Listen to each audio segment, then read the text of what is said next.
Om Shanti. Good morning. आज हम सुनते हैं 26/5/22 के अनमोल मधुर वाक्य। आज बृहस्पतिवार प्यारे बाबा में वरदानों से भरपूर करते हैं। बाबा कहते, मीठे बच्चे, विजय माला में आना है तो निश्चय बुद्धि बनो। विजय माला में आना है तो निश्चय बुद्धि बनो। निराकार बाप हमें पढ़ाते हैं और वह साथ ले जाएंगे, इस निश्चय में कभी संशय न आए। प्रश्न है, विजयी रत्न बनने वालों की मुख्य निशानी क्या होगी? उन्हें कभी किसी बात में संशय नहीं आएगा। वह निश्चय बुद्धि होंगे। उन्हें निश्चय होगा कि ये संगम का समय है, अब दुख धाम पूरा हो, सुख धाम आना है। दूसरा, बाप ही हमें राजयोग सिखा रहे हैं। वह देही अभिमानी बनाकर साथ ले जाएंगे। वे अभी हम आत्माओं से बात करते हैं, हम उनके सन्मुख बैठे हैं। तीसरा, परमात्मा हमारा बाप भी है, राजयोग की शिक्षा देते इसलिए शिक्षक भी है, शांति धाम में ले जाएंगे इसलिए सतगुरु भी है। ऐसे निश्चय बुद्धि हर बात में विजयी होंगे। गीता है, तुम्हें पाके हमने जहाँ पा लिया, जमी तो जमी आसमां पा लिया। ओम शांति। बाप ने बच्चों को ओम शांति का तो समझाया है। हर एक बात सेकंड में समझने की है। जैसे बच्चे भी कहते हैं ओम अर्थात अहम आत्मा मम शरीर, ये मेरा शरीर है, वैसे बाप भी कहते हैं अहम आत्मा परम धाम की रहने वाली है। वह हो जाता है परमात्मा। ओम ये बाप भी कह सकते हैं तो बच्चे भी कह सकते हैं। अहम आत्मा व परमात्मा दोनों का स्वधर्म है शांत। आत्मा का और परमात्मा दोनों का स्वधर्म है शांत। तुम जानते हो आत्मा शांति धाम में निवास करने वाली है। वहां से इस कर्म क्षेत्र पर पाठ बजाने आई है। ये भी जानते हो हम आत्मा का रूप ज्योति बिंदु है। बाप का रूप भी कोई ज्योति बिंदु है। बाप आकर ये सब बातें समझाते हैं। बच्चे भी समझाते हैं कि हमारा बाप परम पिता परमात्मा है, वह शिक्षक भी है, हमारा सत्य सुप्रीम गुरु भी है, जो हमको साथ ले जाएंगे। गुरु तो बहुत करते हैं। अभी बच्चे निश्चय करते हैं कि परम पिता परमात्मा बाप भी है, सहज राजयोग और ज्ञान की शिक्षा भी दे रहे हैं, फिर साथ में ले जाएंगे। इस निश्चय में ही तुम बच्चों की विजय है। मेरा बाप भी है, शिक्षक भी है, सतगुरु भी है। इस निश्चय में ही तुम्हारी विजय है। विजय माला में पिरोए जाएंगे, रुद्र माला या विष्णु की माला। भगवानुवाच, मैं तुम बच्चों को आकर राजयोग सिखाता हूँ, तो टीचर भी हूँ। मत तो मिलनी चाहिए ना। बाप की दुनिया में बाप की मत अलग है, टीचर की अलग है, गुरु की अलग है, भिन्न भिन्न मतें होती। ये सभी का एक ही है, वही एक ही है जो बाप भी है, टीचर भी है, सतगुरु भी है। इसमें संशय की कोई बात नहीं। जानते हैं कि हम ईश्वरी फैमिली अथवा वंशावली के हैं। God father is creator. गाते भी हैं, तुम माता पिता हम बालक तेरे, तुम्हारी कृपा सुख गने रे। तो जरूर फैमिली हो गई। भारत में ही गाते हैं, वो है पास्ट की बात। अभी प्रेजेंट में तुम उनके बच्चे बने हो, उसके लिए शिक्षा देते, बाबा हम आपकी श्रीमत पर चलते हैं, तो इस योग बात से हमारे पाप कट जाएंगे। बाप को ही पतित पावन सर्वशक्तिवान कहते हैं। बाप को ही पतित पावन सर्वशक्तिवान कहते हैं। बाप तो एक है। बराबर मम्मा बाबा भी कहते हैं कि हम शिव बाबा से राजयोग सीख रहे हैं। आधा कल्प तुम ऐसा वर्षा पाते हो जहाँ दुख का नाम निशान नहीं रहता। वो है इस सुख धाम। जब दुख धाम का अंत होगा तब बाप आएंगे ना। ये भी संगम का समय है। दुखदाम का अंत और सतयुग आदि बीच के संगम समय पर बाप आते हैं। तुम जानते हो कि इस समय बाप आकर हमें सहज राजयोग सिखाते हैं, देही अभिमानी बनाकर साथ ले जाएंगे। तुम आत्माओं से बात हो रही है। बच्चे जानते हैं कि हम ही देवता थे, तब पवित्र प्रवृत्ति मार्ग था। 84 जन्मों का पाठ पूरा किया। तुमने ही 84 जन्म लिए।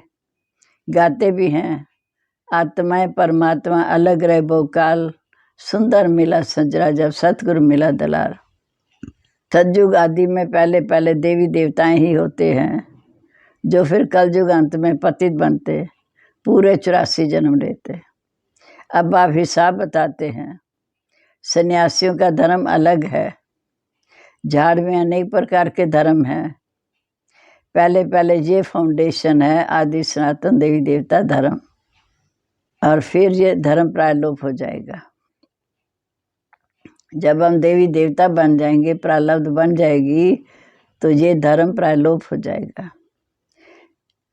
अब फिर से इसकी स्थापना हो रही है। फिर सतयुग में तुम अपनी प्रारब्ध भोगेंगे। बड़ी जबरदस्त कमाई है।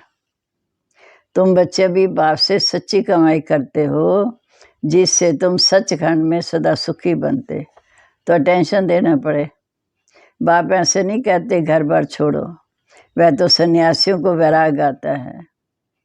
इससे किसी सृष्टि का कल्याण तो नहीं हुआ। फिर भी भारत में सन्यासियों का धर्म अच्छा है, क्योंकि इन्होंने पवित्रता के आधार से भारत को थमाया। क्योंकि देवताएं वहाँ मार्ग में चले जाते हैं। मकान आधा समय पुराना होता तो थोड़ी मुरम्मत कराई जाती है ना। कोई तो समझते हैं लक्ष्मी का वाहन करेंगे, परंतु वह तो सब आएगा जब शुद्ध बुद्धि होगी। लक्ष्मी सृष्टि पर तब आएगी जब बुद्धि हमारी शुद्ध होगी। भक्ति मार्ग में माँ लक्ष्मी की पूजा करते हैं, उनसे पैसा लेने के लिए। जगदम्बा के पास कभी पैसा नहीं मांगेंगे। पैसे के लिए लक्ष्मी के पास जाते हैं। दीप माला पर व्यापारी लोग भी रुपए पूजा में रखते हैं। समझते हैं इससे वृद्धि होगी, मनोकामना पूर्ण होगी। जगदम्बा का सिर्फ मेला लगता है। मेला तो है ही। ये जगदम्बा जगत पिता से मिलने का मेला है। इस समय शिव बाबा से मिलने जाते हैं। आत्मा और परमात्मा का मेला है। भक्ति के मेले का बहुत शौक रहता, क्योंकि आत्माओं को परमात्मा का मेला लगता है, मिलन मेला। ये मेला मशहूर है। फिर भक्ति मार्ग में मनाते हैं। कंपटीशन है राम और रावण की। राम आकर नई दुनिया की स्थापना कर दे शिव बाबा, और रावण आके पुरानी दुनिया का विनाश।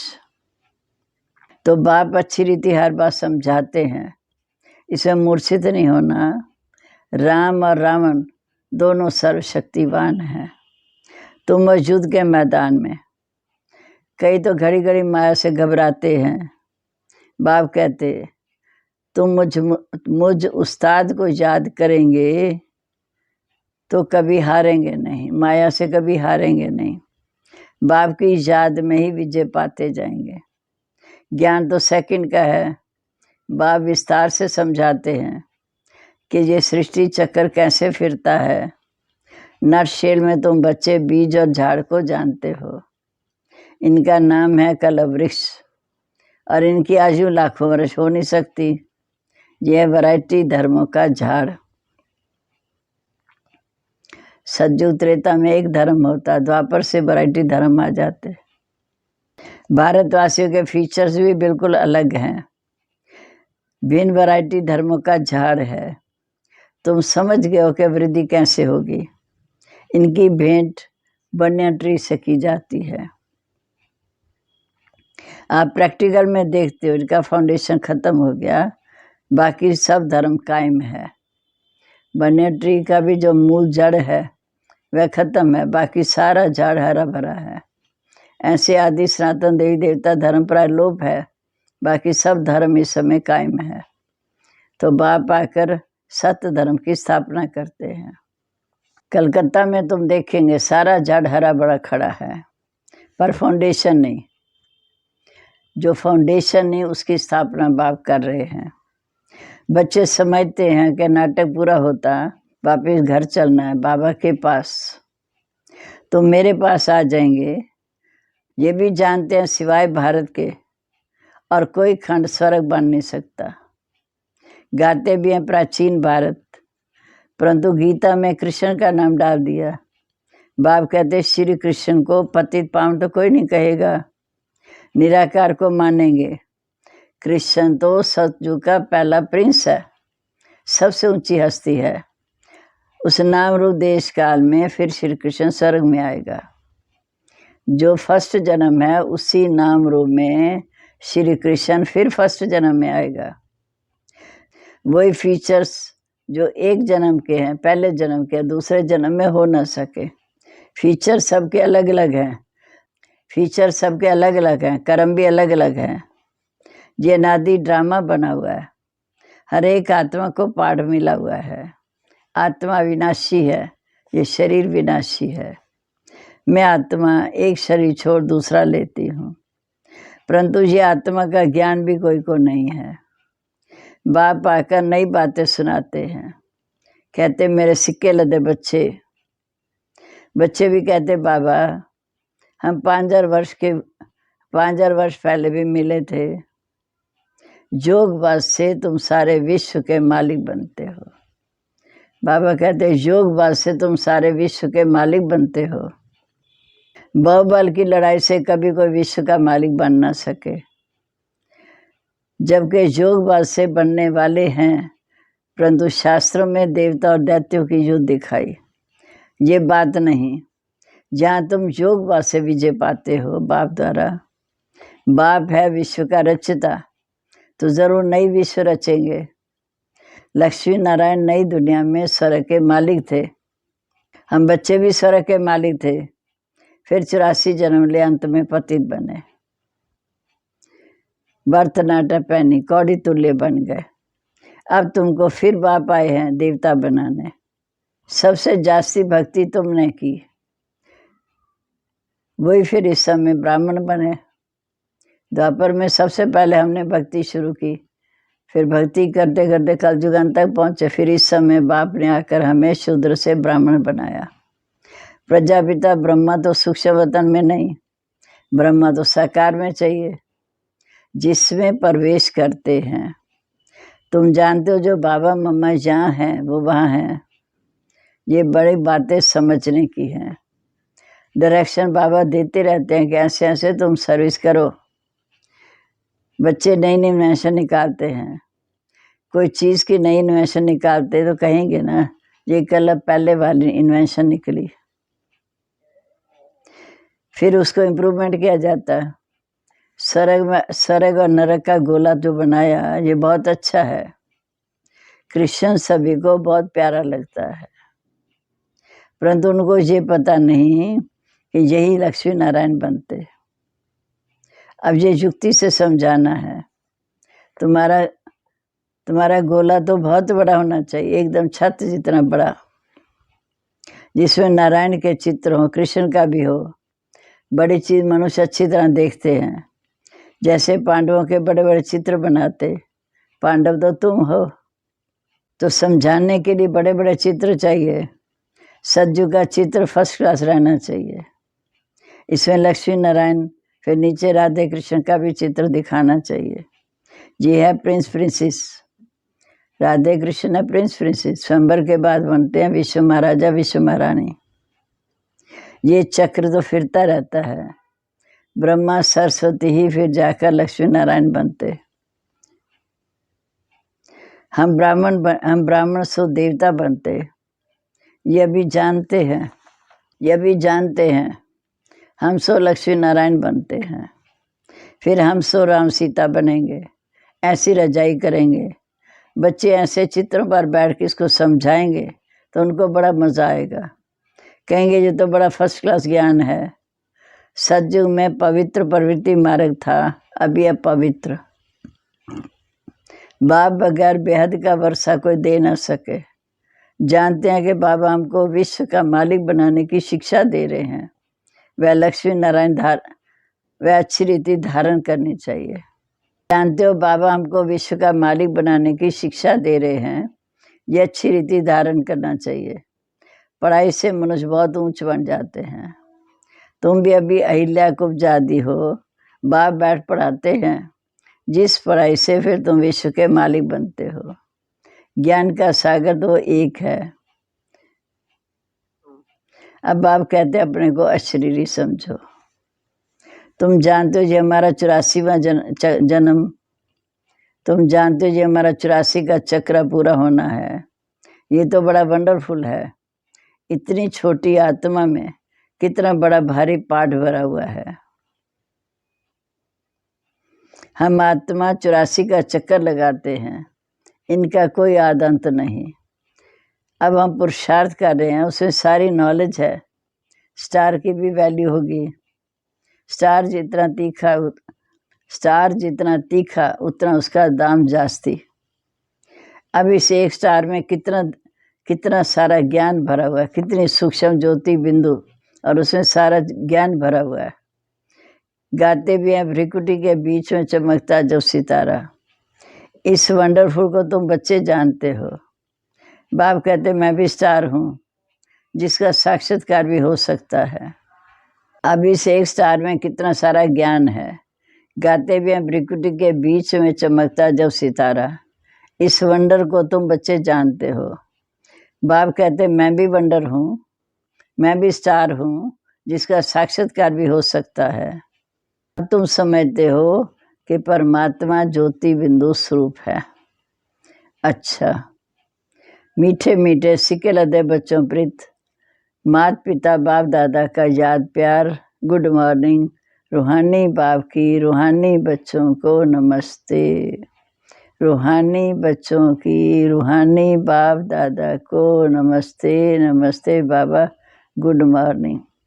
शुक्रिया बाबा, शुक्रिया। पर धारणा के लिए मुख्य सार, पहली पॉइंट, सचखंड का मालिक बनने के लिए बाप से सच्ची कमाई करनी है। बाप जो उस्ताद है उसकी याद में रह माया जीत बनना है। दूसरा, बाप से बेहद का वर्षा लेने के लिए बाप की जो भी शिक्षाएं हैं उन पर पूरा ध्यान देना है। उन शिक्षाओं को अच्छी रीति धारण करना है। अब आज का वरदान, सदा ऊंची स्थिति के श्रेष्ठ आसन पर स्थित रहने वाली, सदा ऊंची स्थिति के श्रेष्ठ आसन पर स्थित रहने वाली माया जीत महान आत्मा भाव। जो महान आत्माएं हैं वह सदा ऊंची स्थिति में रहती। आसन है, जब ऊंची स्थिति के आसन पर रहते हो तो माया आ नहीं सकती। आपको महान समझकर उसके आपके आगे झुकेगी। अगर ऊंचे आसन पर स्थित रहते हो तो माया आपके सामने आ नहीं सकती। आपको महान समझकर आपके आगे झुकेगी। वार नहीं कहेगी, मना वार नहीं करेगी, हार मानेगी। जब ऊंचे स्थान से नीचे आते हो तब माया वार करती है। बाप सदा ऊंचे आसन पर रहते हैं तो माया के आने की ताकत नहीं। ये ऊंचे से ऊंचे नशा रहना चाहिए। जब ऊंचे आसन से नीचे आते हो तब माया वार करती है। आप सदा ऊंचे आसन पर रहो तो माया के आने की ताकत ही नहीं, वह ऊंचा चढ़ नहीं सकती। स्लोगन है, शांति का दूत बन सबको शांति का दान दो। शांति का दूत बन सबको शांति का दान दो, यही आपका ऑक्यूपेशन है। ओम शांति। आज हम बाबा को भोग लगाएंगे, मुरली का मंथन करेंगे, विचार सागर मंथन करेंगे तो स्थिति बड़ी ऊंची और शक्तिशाली बन जाएगी।